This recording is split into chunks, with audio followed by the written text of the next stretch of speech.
Well, I dropped my mill head and it shattered. So I ordered a new one from Grizzly, but I have no idea when it'll be in. They're not in stock, so I'm assuming they have to ship them all the way from China.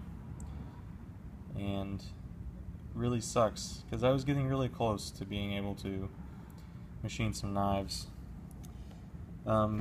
Someone on Instagram mentioned that I might be able to JB weld this back together. And, you know, I still got 2 bolts with, I don't see any cracks or anything. So, I might be able to, you know, it might support it. The only thing I'm worried about is this probably provided a lot of support, you know, keeping the mill from tilting this direction downwards. And this thing's way heavier than it was. So, I don't really know what to do. I guess I could try it. The only thing I'm worried is I can't really get this thing in place exactly so that, you know, it won't actually pop in all the way. It's like the grains kind of squeezed it, or, you know, it kind of popped out. And the individual little texture grains won't line up perfect.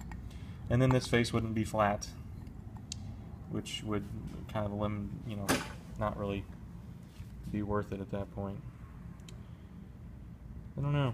I also thought about, you know, I still got these 2 bolts and this surface here to support it, but maybe I could drill and tap the saddle, not this, I don't know what it's called, the slide that the head mounts to.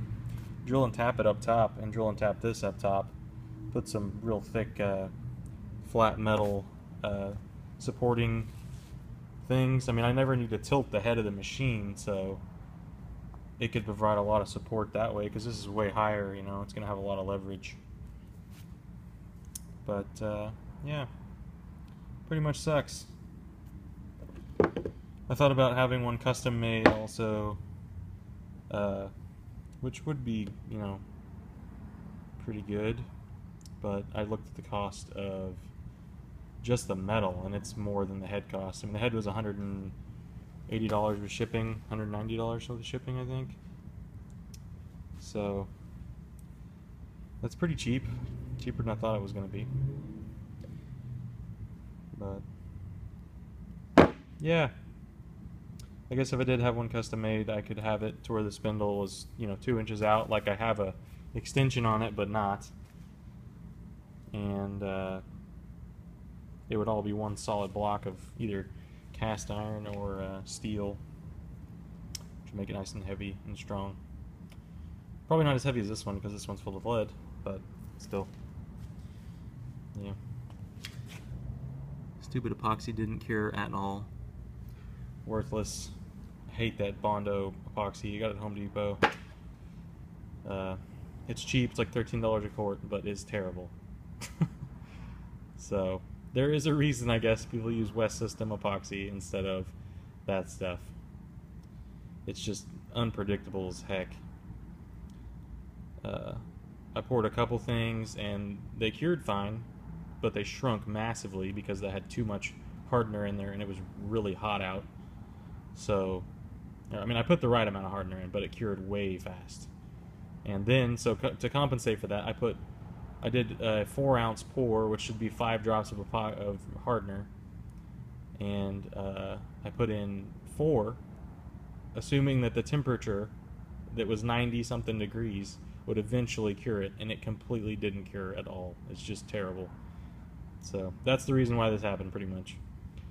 The thing is just ultra heavy, nothing to hold on to now, and the sawhorses I had it on slid apart, and it slipped right through the crack and dropped on the ground.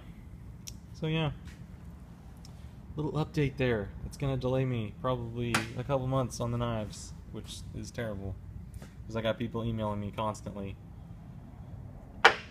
So I'm gonna try to get it fixed, figure something out as fast as possible. Hopefully Grizzly doesn't take months to send me a new head. Yeah, that's pretty much it.